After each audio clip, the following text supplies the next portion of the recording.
Hey there, this is Terry with Terry's Doing It. I am talking today with my friend, newly minted U.S. citizen, Slovenia born Alenka Vrecek. Did I say that right? That was perfect, Terry.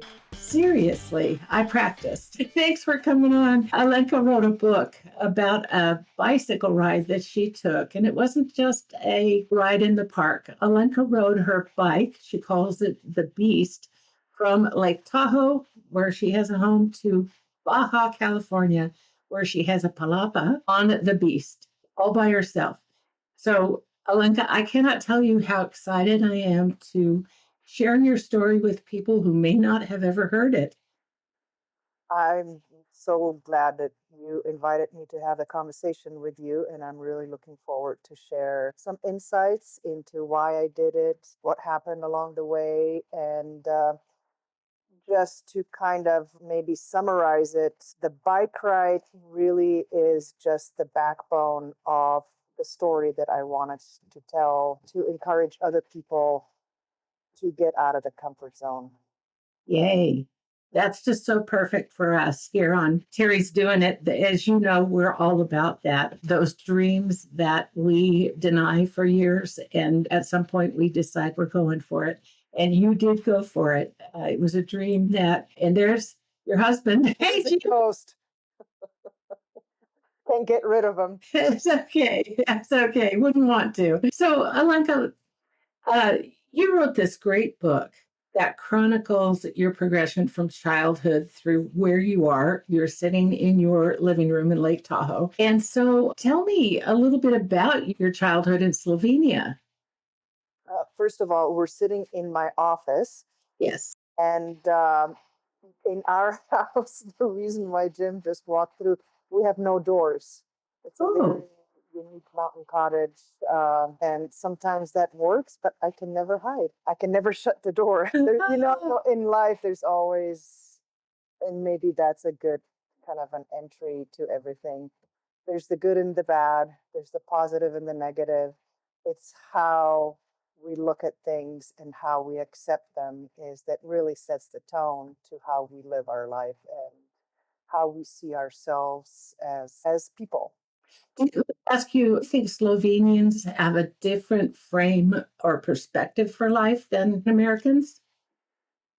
I think we're all human. I think we're all citizens of the world. And there are some differences, I think, in general. But I also think that the differences come more through generations Hmm.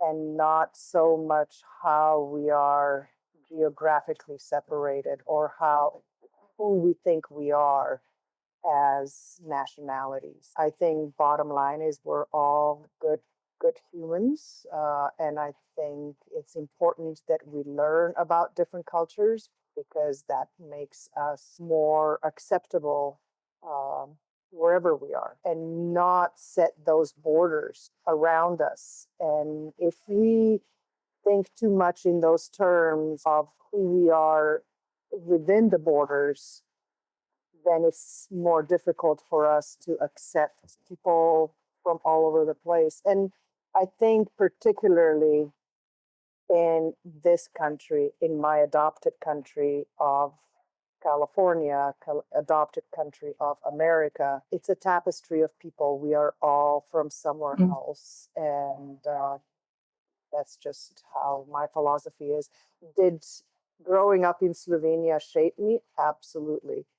But what shaped me more is the family that I grew up in. Tell me about the family. I am so grateful, and not everybody's that lucky, and I am very much aware of that. Although, you think your family's perfect. Not everything's perfect. But I did grow up in an amazing environment, amazing world of in the mountains, surrounded by lakes. I grew up as a ski racer, um, and my dad took me into the forests. My dad dragged me up and down the mountains, kicking and screaming often, but it built my character. Just briefly talk about when you were on a particularly hard hike, how he would motivate you to go just a little bit further, because we'll talk about that later on the beast. My dad, like I said, he always encouraged me and my brother uh, to live in nature, and particularly climbing mountains. It's not always easy. He always taught me to turn around and look back to where I came from, to look Mm. how much I have covered, how far we have come, not so much how far we have to go still, because that can be very discouraging. And I think in the mountains, particularly, I have learned about life that, step back, rest, look around you, absorb the environment around you, and just take a deep breath. And yeah, you'll just keep going. And the most rewarding thing is when we reach that goal. When, for me to come to the mountain hut, Slovenia is just covered with mountain huts. So a lot of it is hut to hut hiking, Oh, and there's always good hot soup there and hot tea. And I mean, that's just a reward by itself, just reaching that goal. And the mountains for me were just an amazing playground later on when I started climbing.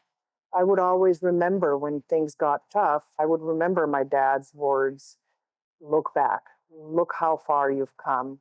And that also played a big role when I was on my bike ride. It was climb after climb after climb. I had no idea how much climbing I was going to do. It was not so much about the distance from Lake Tahoe to the tip of Baja California through the mountains. It was all the mountain ranges that I had to cover on my mountain bike. and so that was something you could draw on, that earlier experience with your father. And if I remember right, your book does mention your dad from time to time, talking about the motivation that he gave you. Absolutely. My dad was definitely someone who I very much looked up to, and he was tough. He didn't let us get away with too much. And there were times that my brother and I would have preferred to stay in bed on the weekends. It was kind of military style, really, if I think about it. Looking back now, he would march into our room in the middle of the winter, open up the window wide, take the covers off of our bed, Ah, air out the comforters, and off we went. It was wow. never lingering in bed. And no, as teenagers, are you kidding me? We hated it. But Yeah. now I appreciate it. Well, so you originally thought, I think, that you were going to be a mountaineer. Mountain climbing definitely is in my bones. And I also grew up during the golden era of Slovenian alpine mountaineering climbing. That was the generation where we watched our climbers coming back from scaling first ascents all over the world. And yeah, mountain climbers were who I always thought idolized and thought as my heroes. Mm. My walls in my room were posters of climbers, Mm. not movie stars. Huh. Well, you had it sounds like you had a good childhood. You were with people who loved you, who supported you, but you had a hankering that you wanted to come to America. I just think I wanted to explore further. So, a little bit more about my background to how I grew up. Both of my parents traveled a lot, and we traveled a lot as a family. There's this misconception that growing up in Yugoslavia, and I used to be asked that all the time: oh, how did you get out? And how did you escape? It was like, escape what?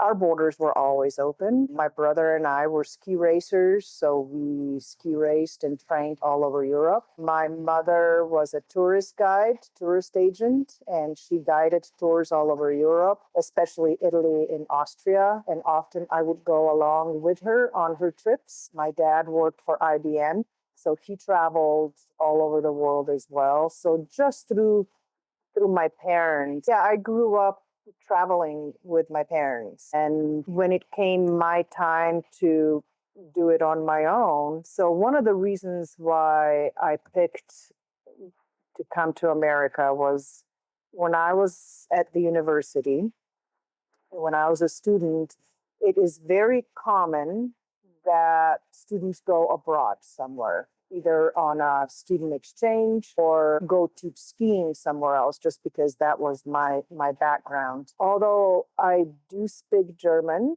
I grew up right on Austrian-Italian border, so uh, German was kind of necessary to travel in the German part of Europe, Italian to, just that's just kind of where we grew up. But I really wanted to work on my English skills.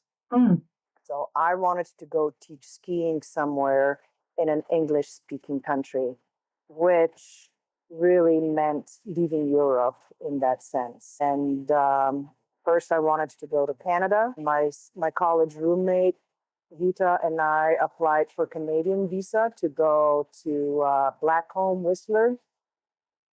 We didn't get that. And then we applied for an American visa. I got it and she didn't. So that's how I came by myself as a young student with a backpack and a pair of skis. And where did you end up? First, I ended up in New York. Crazy story, but we have some relatives back east, and I was going to go visit them, and they were out of town. Because when I got a visa, I jumped on a plane very quickly because the winter was coming. So somehow I ended up in Soho in New York City with a pair of skis in a backpack. Oh, no. And I stood out just a little bit. A little bit. So I stayed in New York City for 2 weeks and then came to California, to Lake Tahoe, because a friend of my father who worked for IBM had people that he knew in Squaw Valley, and they were kind of my connection to one of the greatest mountains in the world in Yeah. Squaw Valley. Yeah. So you went from working in a ski resort to staying on to do some exploring with guys. Talk about that a little bit. So this family that I first stayed with, they invited me to their Thanksgiving dinner, which I didn't even know what Thanksgiving was. Huh. And their son, they had a son and a daughter, and their son was a big climber. And he was home from his college classes for the holidays. And him and his friend, Mike and Rob, were going to go ski the volcanoes in Mexico. I was just like, wow, yes, I want to go do that. So we ended up going on that road trip, climbed in Yosemite for a few days, and then we ended up climbing in Joshua Tree for a few days and started running out of time to go all the way to Mexico City. We were driving, and we ended up going to Baja Peninsula instead. And that was my first time in Baja, and it was just something very mystical and magical about Baja, and I fell in love with that place. And in life, things kind of just evolve, and we build on the experience from the past, and one thing leads to another. And that was my first encounter with the mountains and the beaches of Mexico. Well, that's kind of interesting because it really parallels your later ride in a lot of ways, although you were a different form of transportation, obviously. Yes. Well, okay, so, but you stayed. You didn't just go back after school. What was your degree, by the way? When I was back in Slovenia at the University of Ljubljana, I studied physical education. Okay. And basically, when I came to the States after the first winter, I went back to Slovenia. Okay. Our education system is quite different, and during the winter when I was here, my first winter, I lost the status of being a student because I was absent for too long. Oh, You can't take that long of a break. So when I came back, I missed the spring exams. mm. And so I was a junior when I left, and they wanted to put me not back to the beginning of a junior year, but back to the beginning of the second year. Like Oh I would no. have to repeat all that. I was like, oh my God, really? In the meantime, the idea started circling around my head. Being that I was a ski racer, there's this thing that's called FIS points, which gives you the ranking. And I still had pretty good ranking as a ski racer. University of Nevada, Reno had a ski team, NCAA Division One team, and they offered me a scholarship. And I ended up transferring my units into the junior year. They recognized my credits, but I switched the major to psychology. So I loved behavioral sciences. I love how the mind works. Mm. And to me, working with the athletes and psychology just came hand in hand. And, that's where my coaching background comes from. Yeah, sports psychology is my passion. And I've been a coach for 30 years. Interesting. So, just an observation, you were fertile ground for self-analysis and therapy, I guess, right? The only thing is that I looked at, I think what turned me not not towards the therapy itself is that I think I get too close personally, Mm. and I would be affected probably too much by people's. How do I say this correctly? I mean, that was my thought back then. I love helping people, but I thought that with my background in athletics, Yeah, I can give more to young athletes. yeah. So I didn't go into the therapy. I went into working with athletes. Well, and this is fascinating because I think to me it suggests that you are uniquely able to, you have a bag of tricks when it comes to motivating people, even to motivating yourself. You know what works, you know. Yes, but I am not much about babysitting people. And I say things the way I see them. And Yeah. sometimes, I mean, there's a place and time in that. Obviously, you have to be very supportive when issues are that we all have, and you got to be gentle and kind. But I think maybe I'm a little bit tough on myself. Maybe kind of like your dad. Yes, well, and that does leave an impression on us. Sure. My nickname as a coach was Helga. I love it. I would have, I was also training other coaches, and Yeah. our code on a radio was if the kids were misbehaving and the coach needed help with the kids, if there were some issues, our radio call was like, okay, Helga's on the way. You better shake off. That's great. Kids immediately when they knew that I was coming, I was like, oh, Alenka's coming. That's great. Well, so you went back to the United States, to the University of Reno. You married. How'd you meet your first husband? Tell me about that. Well, it's funny because when I was writing a book, that was one of the things that I started writing about was my first marriage and my divorce and how painful it was. Hmm. I wrote one paragraph. It was Wow. so difficult to write about any of that. And Yeah. my editor, when we were already through the later developments of the manuscripts, he said, okay, Alenka, you went from being married with 3 kids to being divorced in half a page. I think we need to know a little bit more. But So, I mean, I guess your readers will have to read the book because I did go a little bit deeper into it, but I also had to pull back. Uh, Yeah. I have three most amazing children. Um, and they, to give credit to both of us, my ex-husband and, the father of my children, is that we didn't drag the kids through our Mm. issues. Yeah. Yeah, there was, it's not easy. It's not easy on the kids. It's not easy on anybody, but it was between us. And, we just grew apart. It didn't work.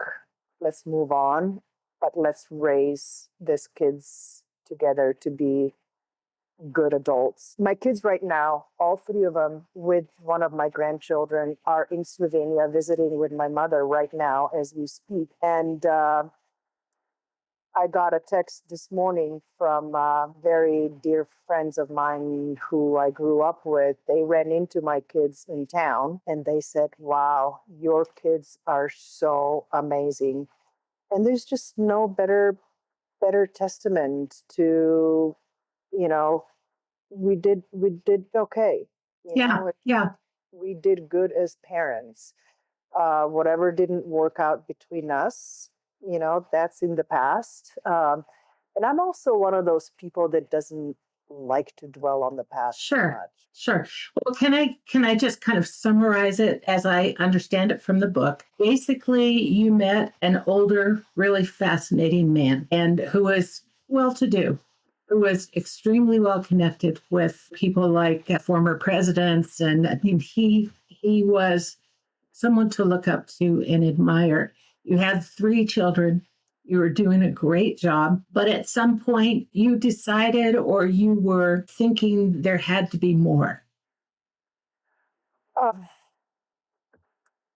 I was obviously very impressionable, and I think I was looking for the stability, and I was definitely looking for the father figure. Yeah, And he presented all that, and he was fun. We traveled all over the world, and we were very well off, and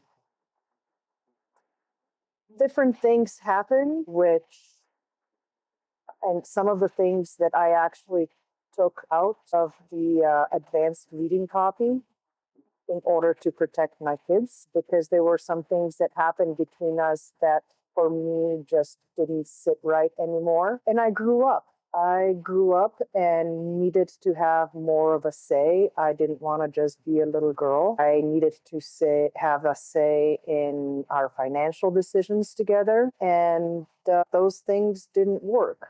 sure. And I am definitely very strong-minded and opinionated. And Helga. but we didn't meet. We went Yeah, through a lot of counseling.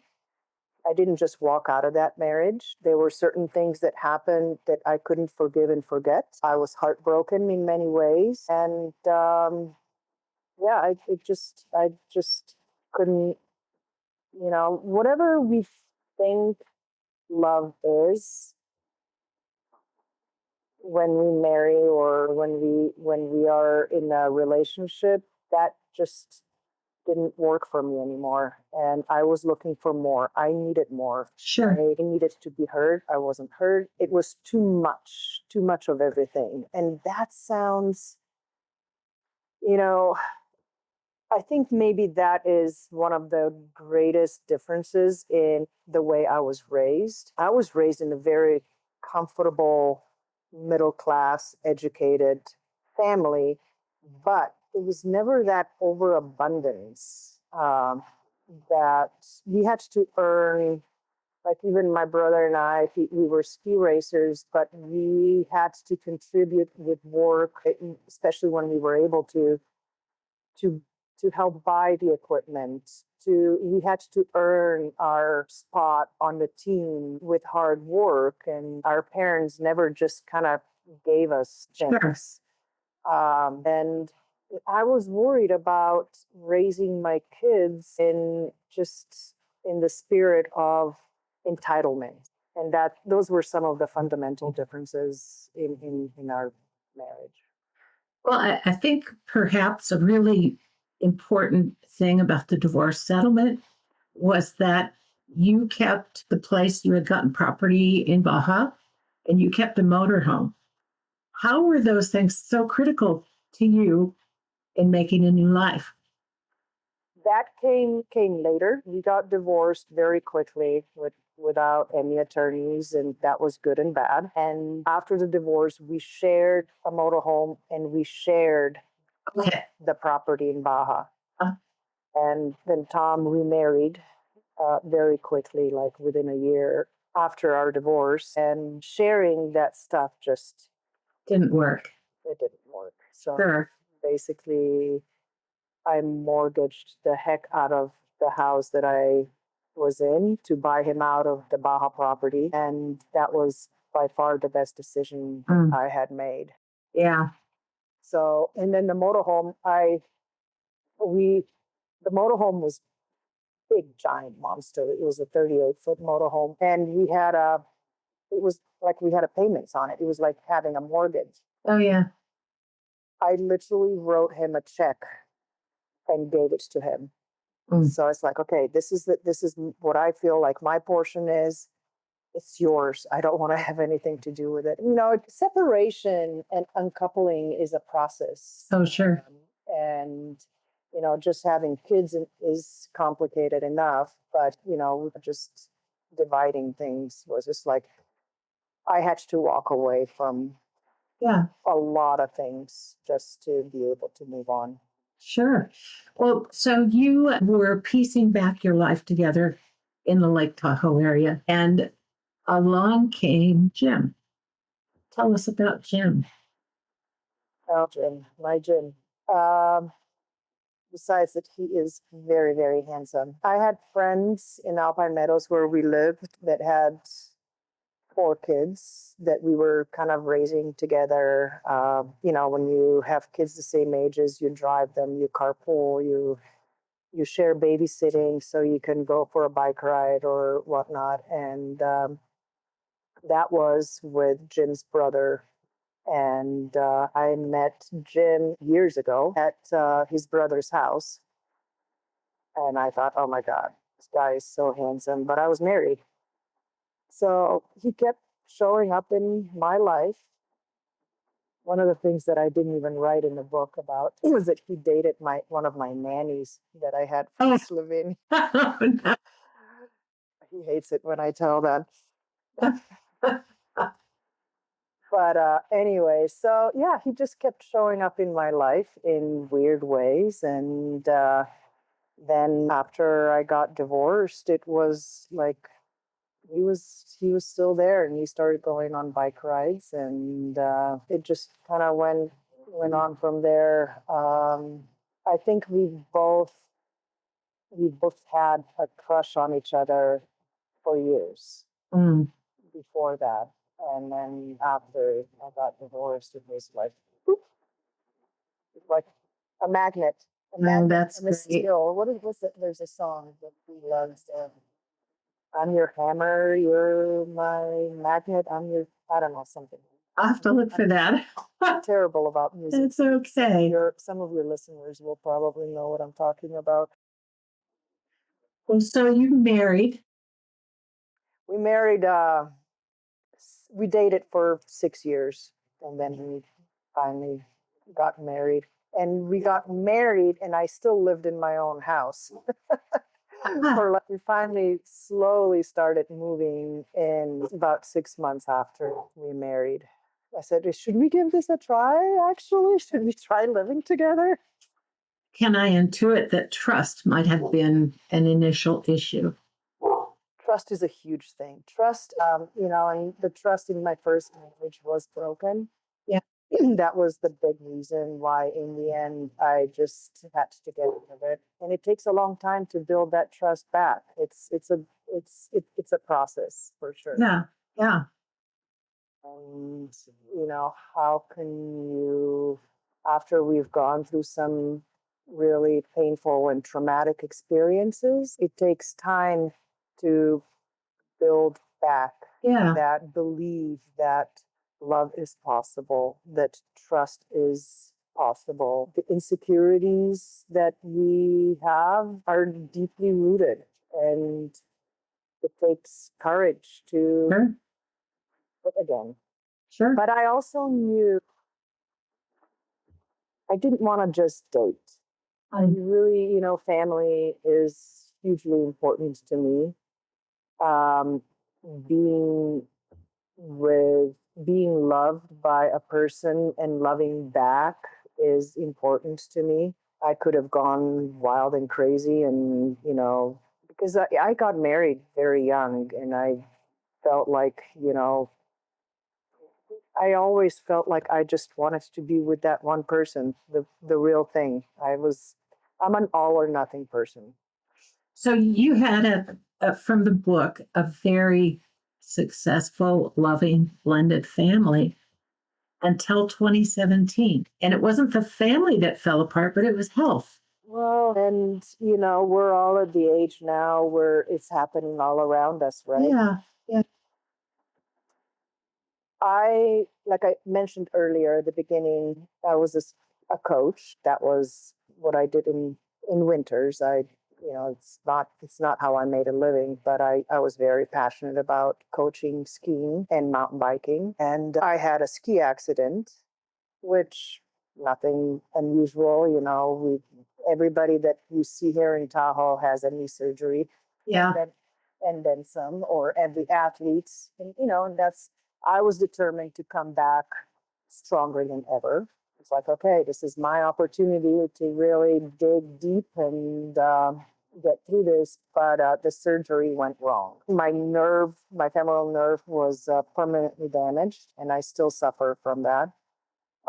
So my quad on my right side is not it's constantly cramping, and so I was still on crutches when, because it was a long recovery, much longer than it should have been, when they discovered that I had a. This is how important it is to do self breast exam. So I discovered that uh, my right breast didn't feel right. And I thought, no, it's just, first I was looking at it for a while, and I thought, oh, I'm just getting older, just accept it. But then when I did a breast exam, I was like, whoa, this is not right. I mean, I could feel it. I could feel the tumor, and it was sizable. And then things just kept going downhill. It just kept unraveling and spiraling, and it was one thing after another. And the leg and the cancer were just part of it. And again, I can deal with things that are going on with me. It's much more difficult for me to deal with pain and suffering of my loved ones. Yeah. When Jim was diagnosed, and this all happened within one winter. I mean, it was just crazy, just boom. And yeah, I mean, it was things that were completely out of my control. So you had the knee surgery, you had breast surgery, you had something called Gardner's syndrome. Well, I had my first colonoscopy, and partly just because I've never had one, and I thought, oh, I'm maxed out on my deductible, might as well have colonoscopy. And to make a long story short, which again your listeners can read more in the book, because I don't like to talk about myself, but it is in the book, obviously, because it's a background story, right? Right. I was this close to having the entire colon removed. I was scheduled for the surgery already to have a total colorectomy because they discovered polyps all over my colon. And I was still bald from my first chemo round, which I wasn't even done yet.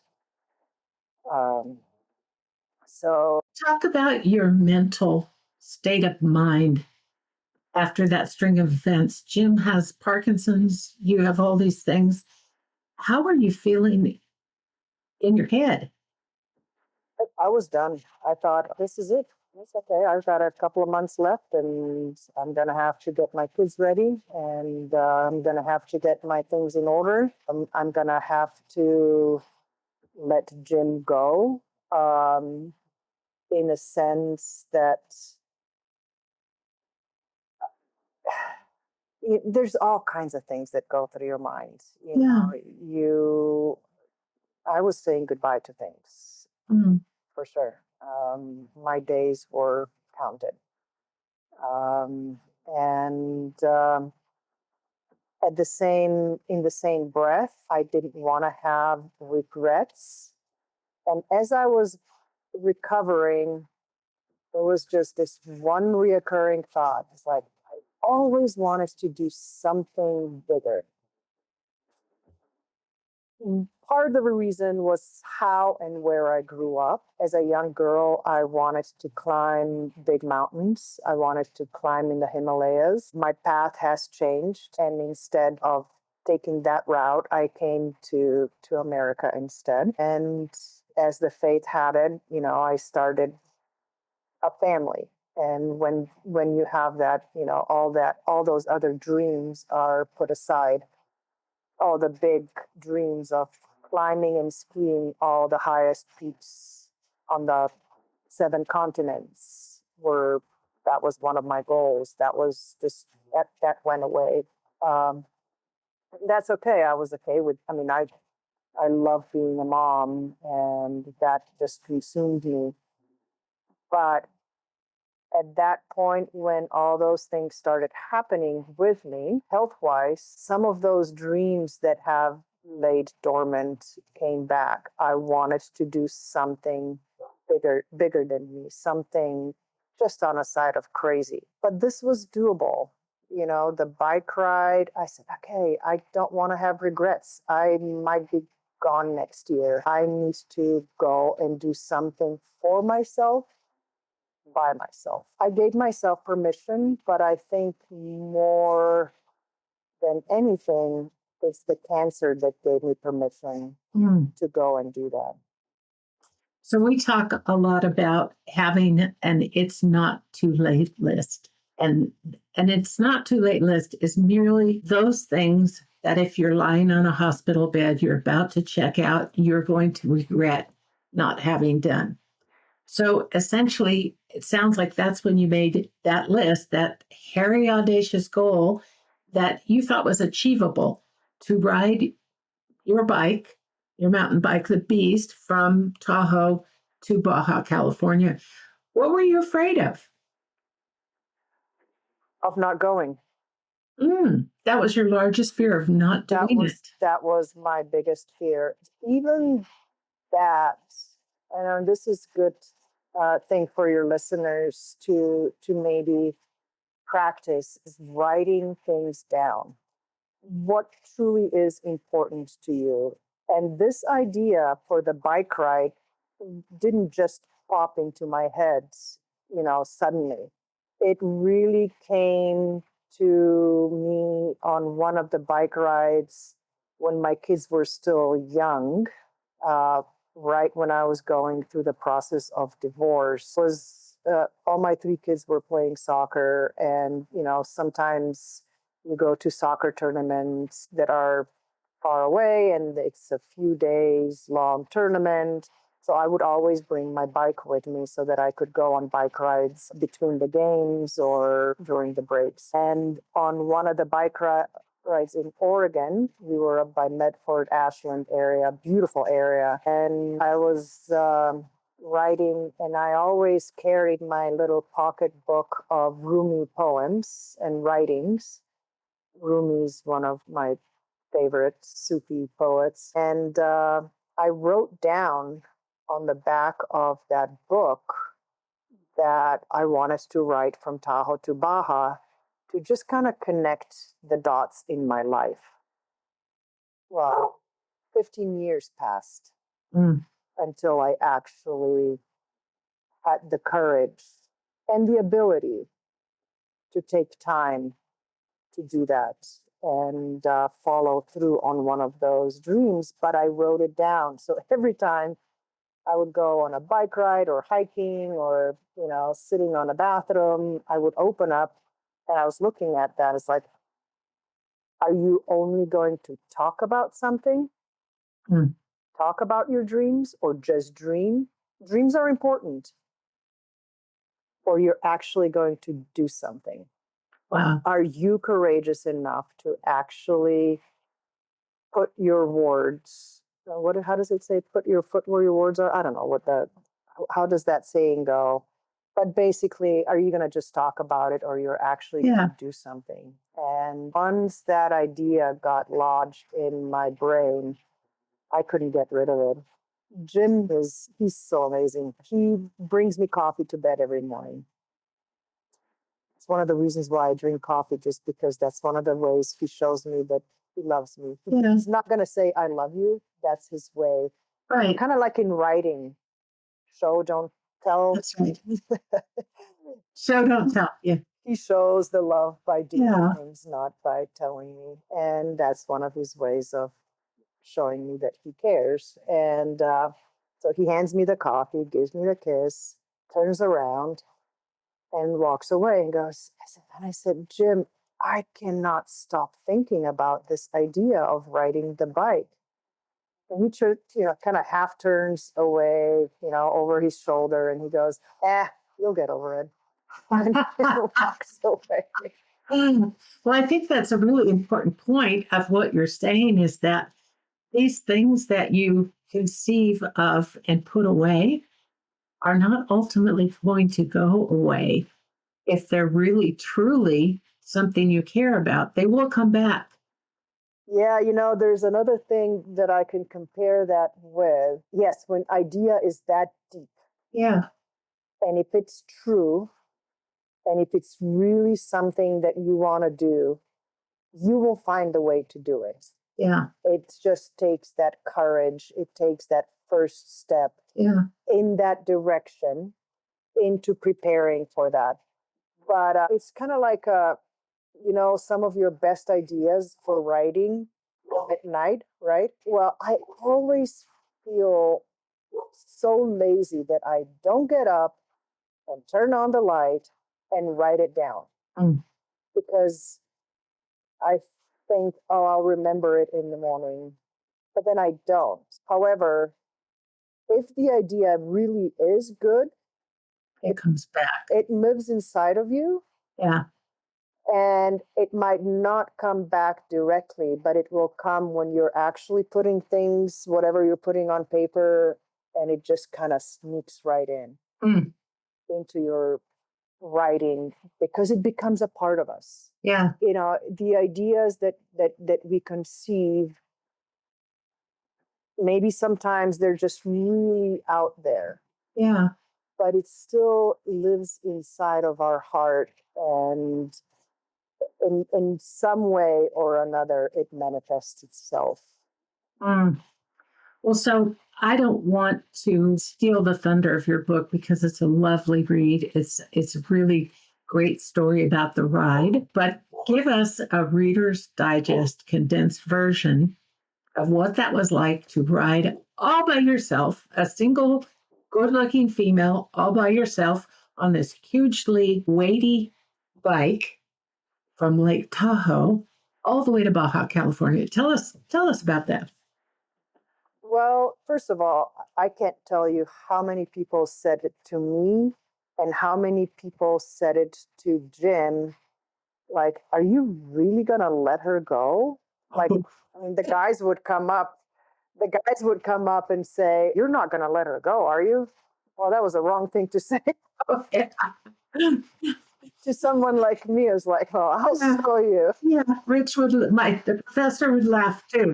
I was like, "Okay," and that's my mom should have known better too, because my mom, first thing she said is like, "Oh my God, you're gonna do that to me?" I was like, and my mom should know that usually if she tried to tell me what not to do, I would go the opposite direction. And that's my personality in general. I like to go against the grain. Yeah.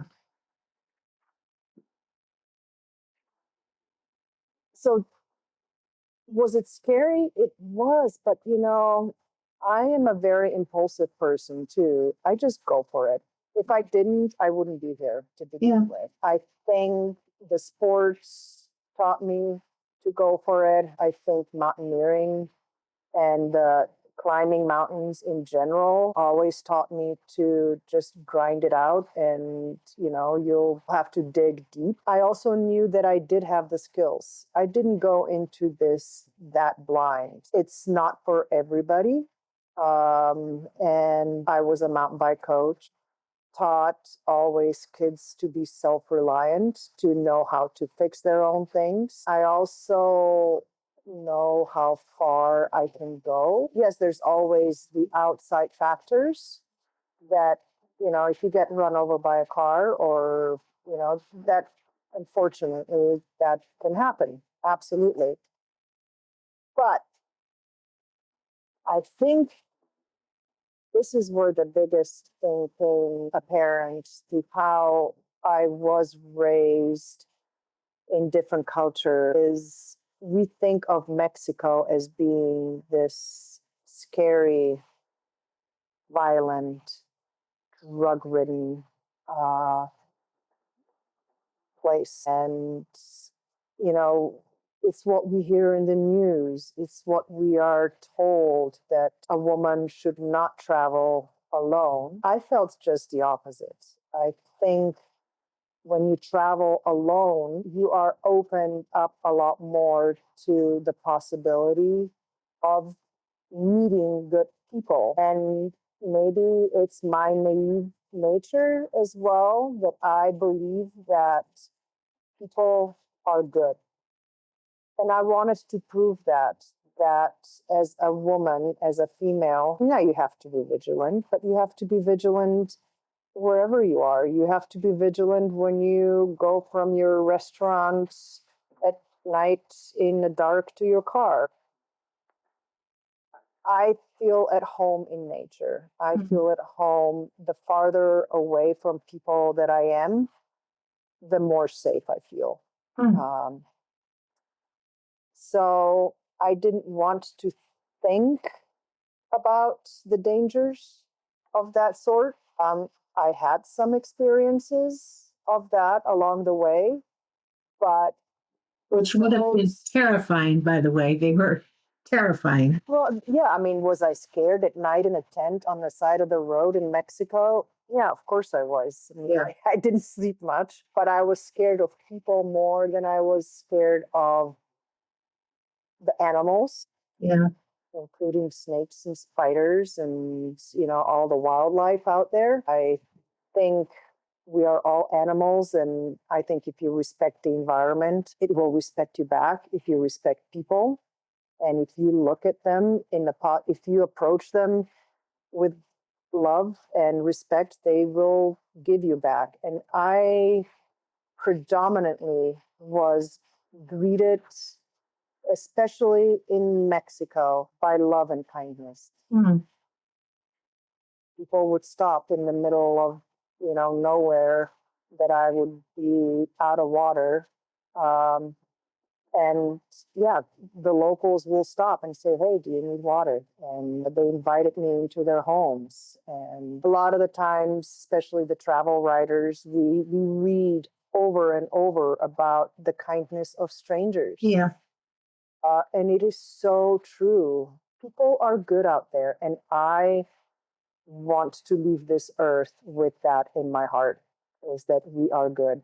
We are, every person has the good inside of them. And if we give people the opportunity to express that, to be good, they will be. I was really taken with, we most of us have driven across a range of mountains and seen bikers going up these humongous, straight up and down practically hills. And what kind of self-talk did you have to do to get yourself through those? Oh, there were moments. There were definitely moments repeating the mantra, don't get off the bike, don't get off the bike. And I pushed my bike a lot. Yeah, there was a lot of pushing. And that was okay because you were still making forward progress. Whatever it is, and Yeah. it is. It's a good comparison with life too. It doesn't go backwards. The bike, you cannot ride it backwards. You can just, and sometimes the progress is very slow I and like very that. difficult. Yeah. And you just gotta keep on moving. You gotta keep on, and you're gonna get somewhere. Maybe not where you thought you were going to get. Maybe you're not going to reach that daily goal to how far you're going to ride or how far you're going to come. And you're going to have to improvise and find a place to sleep. And, you know, you just figure it out. It's just Yeah. amazing. You have to have faith in things, that things are going to work out, and stay positive. And, it's amazing how deep we can dig. I mean, sometimes, like I just went for a bike ride yesterday here behind the house, and it's just like, oh my God, I am so out of shape. This is so hard. And then I'm thinking, how did I do that? Yeah. And how did I ride 10, sometimes even more hours a day? I never thought I was capable of doing that.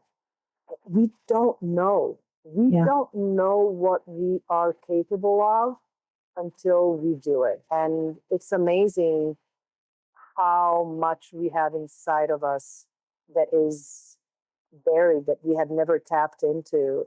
You look at the climbers that are out there on the mountain in freezing cold day after day. It, it's when you have that goal ahead of you. Yeah.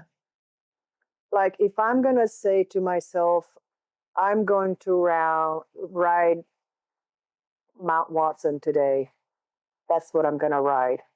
But if I'm going to say, I want to ride from Tahoe to the tip of Baja, then that's a whole different goal. Did I break records? Absolutely not. It was not about that. And people ride harder, people ride farther, and people do much crazier things that I have done. This was just my journey. This was my personal journey. What is your personal journey that you want to do? What do you want to do to reach whatever your personal goals are? That's up to you. But you have to first write it down, maybe. Yeah. Right?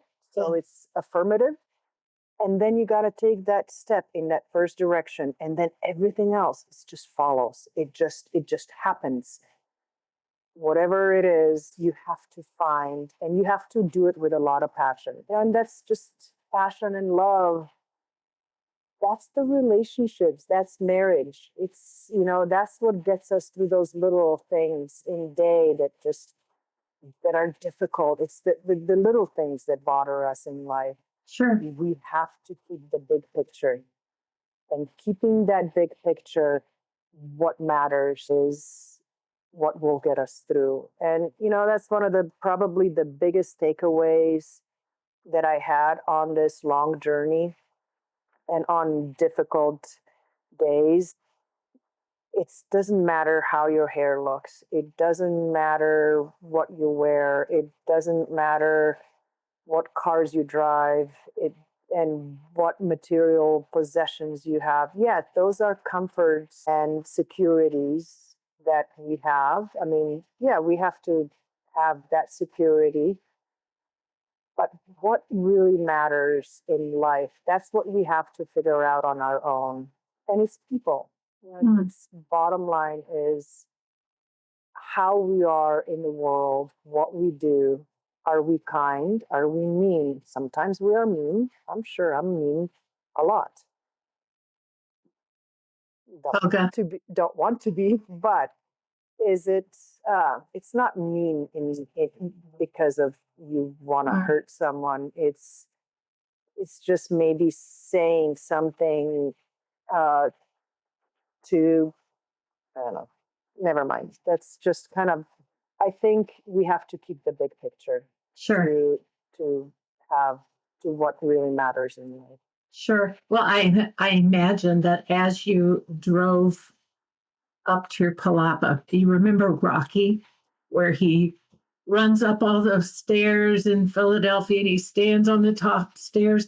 I imagine it must have felt kind of like that as you rode up. I really couldn't believe that I made it alive. By the time I got to the end, I was really quite sick. What do you mean you were quite sick? I just before the end, It's sun dodging there just for the readers. yeah, We're trying to adjust that. I was going to maybe go into a different place because sun is in the way.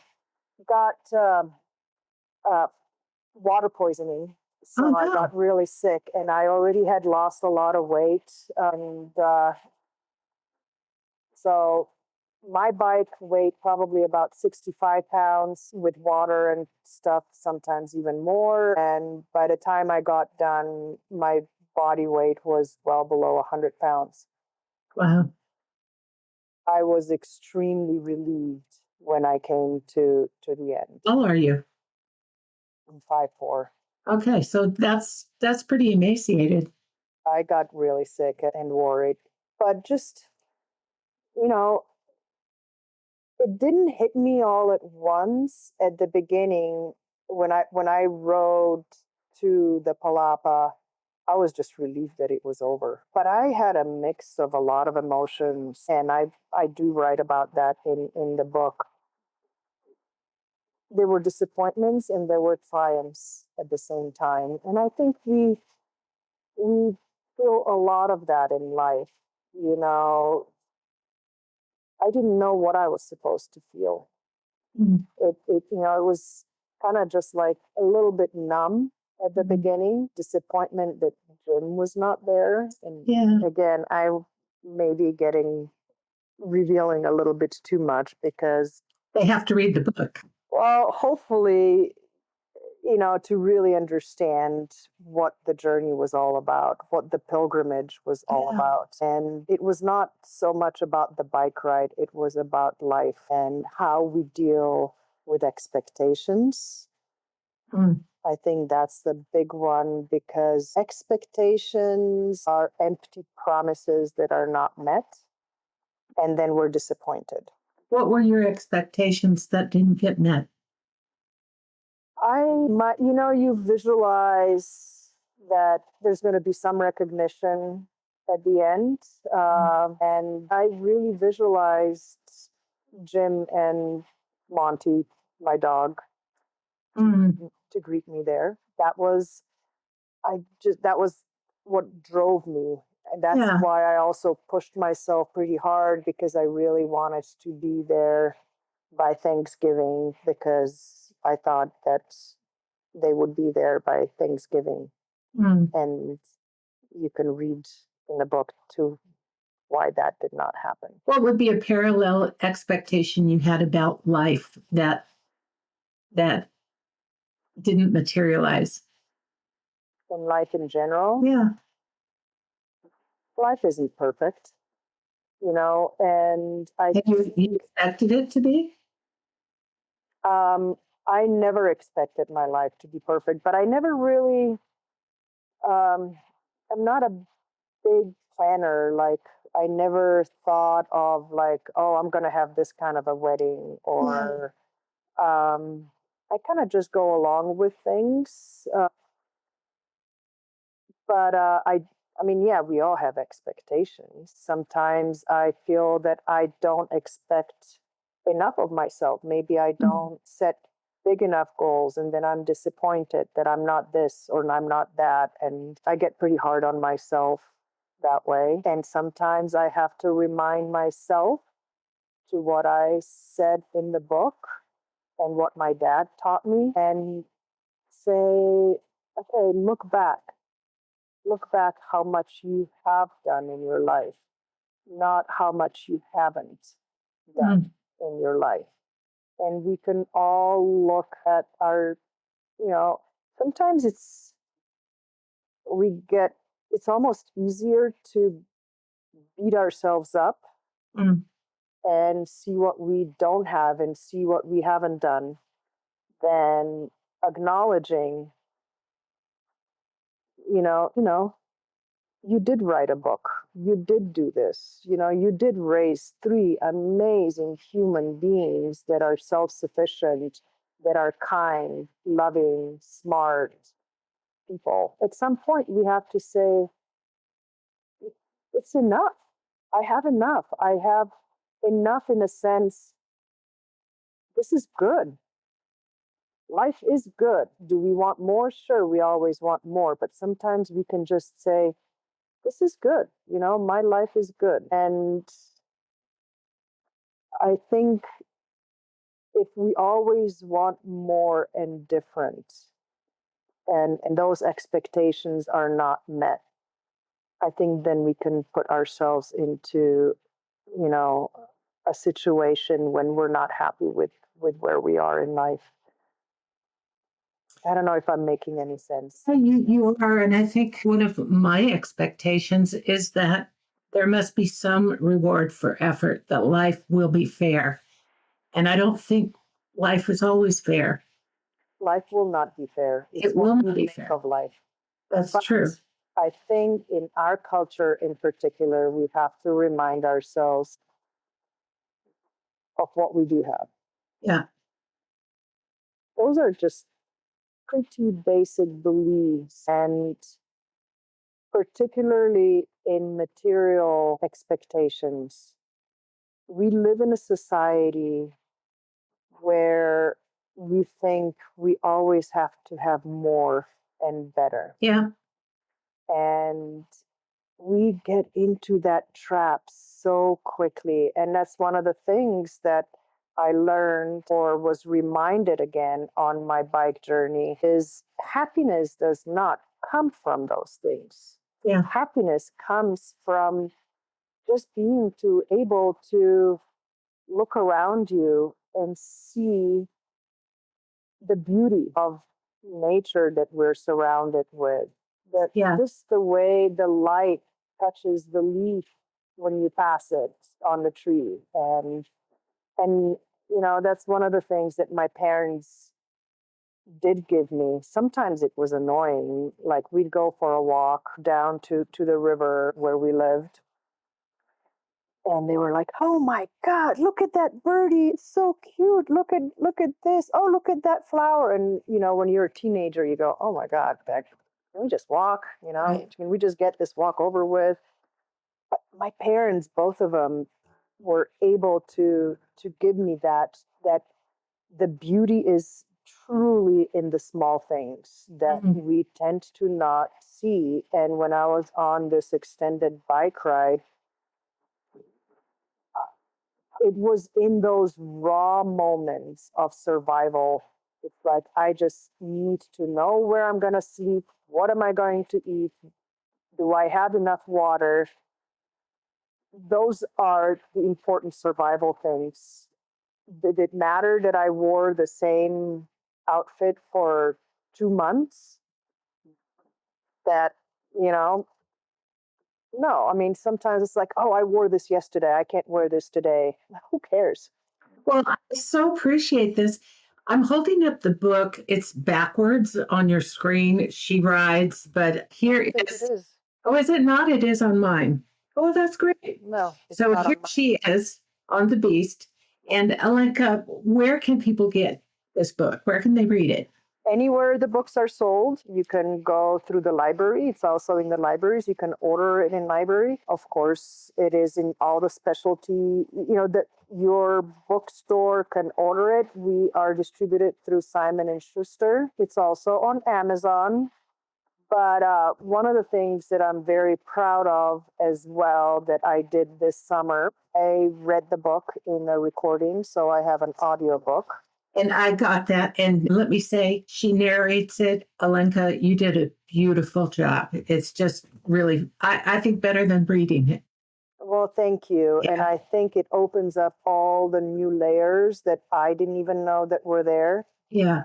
when I was reading through it because a lot of it was very emotional. And yeah, I'm very happy with the recording. And as scared as I was to be doing it in my own voice because I don't like my own voice and I don't like my accent, but No, it's beautiful.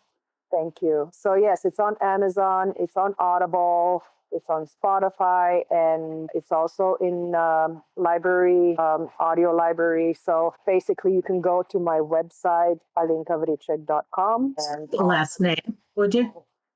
it's Alenka, and last name follows without any separations or anything. V is a Victor, Recek. Um, .com, and all the links are on there. And you can also go to Simon and Schuster. I don't know. I have to check the. We just changed the distribution, so there's been some stick ups, but I know that you can look it up, and it's on Kindle and Audible and everything. Is there anything, before we leave the conversation of the book, is there anything you hope that I would ask that I didn't? No, but I just really want the listeners to find their own dream and not be afraid of it. And whatever that is, sometimes that's just getting out of the house.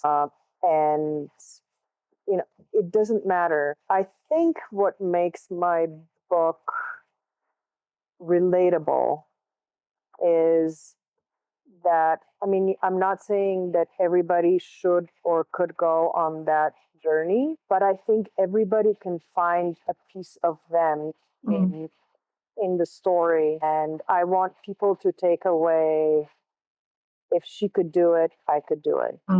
I am no hero. I am not this, ultra athlete. I'm just, a normal person that kind of went and did something that I really did always dream about. And even though a lot of people thought that it was not doable, but that was my Mount Everest that I always wanted to climb. And maybe my first hero that I had was famous Italian climber Reinhold Meisner, who climbed Mount Everest with Peter Habeler without the oxygen.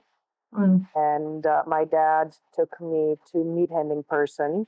And that made an amazing impression on me. I always wanted to climb my own Everest and doing something that is impossible, but that's relative, right? I mean, we all have our own Everests. We all have our own mountains to climb.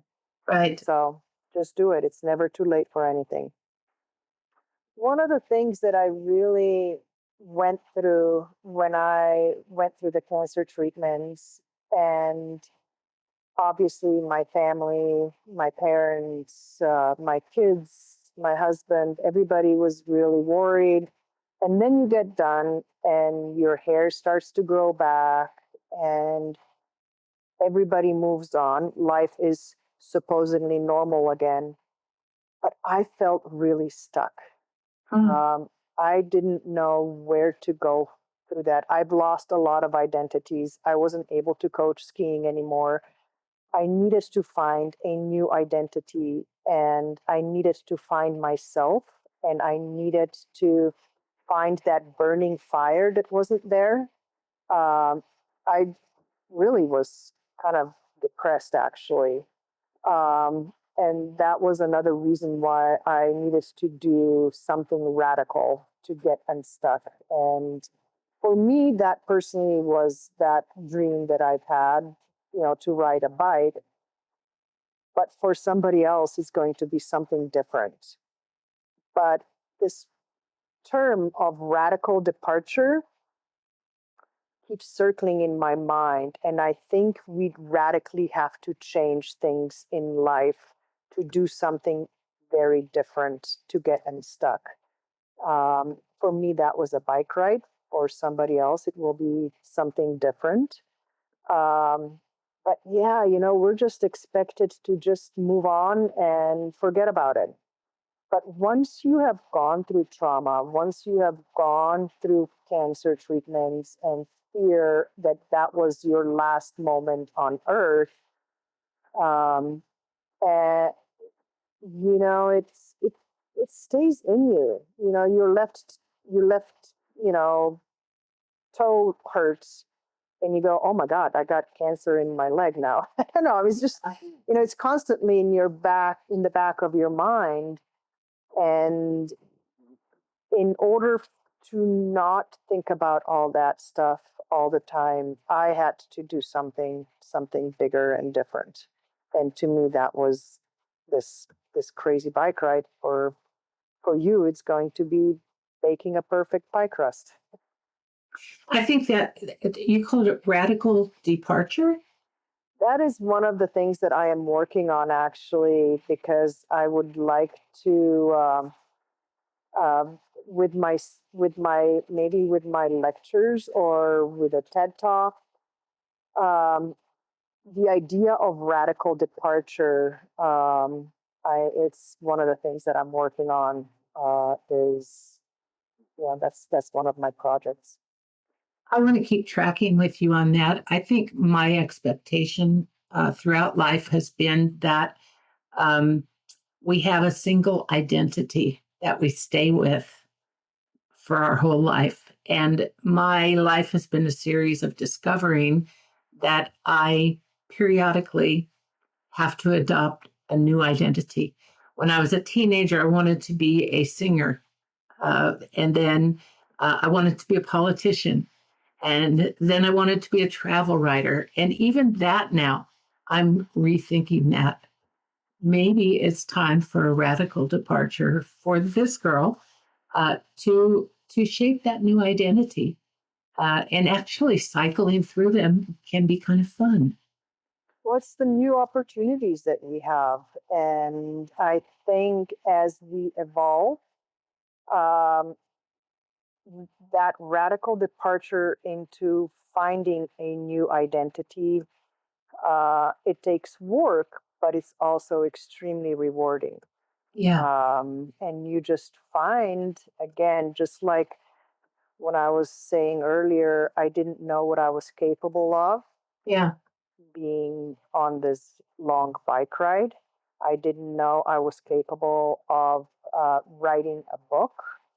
Um, and it resonates with people. But finding that new identity uh, through radical departure, and you have to have courage to leave some things behind. yeah, And it's not easy. We have fear of new things. yeah. New, different is scary. Hmm. And we have to put ourselves into that situation. And most of the time, we'll be blown away what we can get out of it. I think that could be your next book. I will wait for that anxiously to Radical departure. radical departure. Yeah, Just a little seed there. there you go. Well, there's the new seed. Finally, we've talked a little bit about this. What is next for you? I Uh, owe you. What's next? I get that asked a lot. I have 4 grandchildren. I am so fortunate, and they are taking they're a big part of our life. We're very fortunate that our kids live very close by. I am right just now. I've got a translation into Slovenia. The book is going to be published in Slovenia. I'm working on getting it also hopefully published in Mexico in Spanish language. So I'm definitely working on that. I have a big publication day already announced in Slovenia next May. Mm, Right now, I'm just revising what I got, the translation. I'm not translating it myself. yeah. There was a professional translation done. So, yeah, those are my big projects, and spending as quality time Yeah. as I can with my husband, who, as your listeners now know, that he has Parkinson's, and that's a progressive disease. So that's occupying us in very different way. It's a adaptation to life around, Yeah. things change. Would I love to go on another journey? I would, of course, but I also have to be realistic to how long I can go for. So yeah, and we are going to leave to go to Baja in about a month. After Thanksgiving, we're gonna have Thanksgiving with all the kids and grandkids. It's gonna be crazy and fun. And we do a lot of bike riding in Baja, and one of my new passions that I have is wing foiling, which is, yeah, it's the hydrofoiling with the wing that you hold down the waves. And I got a lot to learn, but I love it. It's just my Oh, wow. new passion in life. Well, I think the takeaway from that is that not everything on the list has to be huge and hairy and audacious. On my list, I really want to learn to make the perfect pie crust, the kind that has layers and layers of flaky stuff. I can't do that, so that's on there somewhere. Well, that means that you and I both love to cook. We do. Cooking for me is grounding, and Yeah. I love to cook. And right now, what I am maybe most passionate about in that respect is I've always baked bread, and I always make our own pizzas, but I'm learning to make a perfect Detroit pizza. Ooh. Which is a crispy, crusty, deep dish pizza. Wow. And I have miserably failed a few times already. Well, so one of the things on my list is to go on a tour to New York, to Chicago. There's a place in LA, and now I'm putting Tahoe on the list, and experience different pizzas in those places. So come along with me. I'll join you in Tahoe. We'll make pizza together. Great. We have big pizza parties in Mexico as well. How fun. Have a pizza oven down there. I have two outdoor kitchens in Mexico, and we make pizzas, and it is a mess, and it is so fun. So you're going to have to come down there as well. I definitely will. Thank you so much, Alenka, for spending this time. Excuse me, I have a frog in my throat. Spending this time with us and sharing with us. I know that my listeners are going to love you like I do, and I can't wait to see you in Mexico. It's been such a pleasure. And, to the last, before we say goodbye, live life in small details. And if you take those small little details, at the end of the day, it's what your life actually is, and make those small moments count. Awesome. Thank you. Thank you, Terry. And it's been great chatting with you, and have a great rest of the day. Thanks. And to all your listeners, go for it.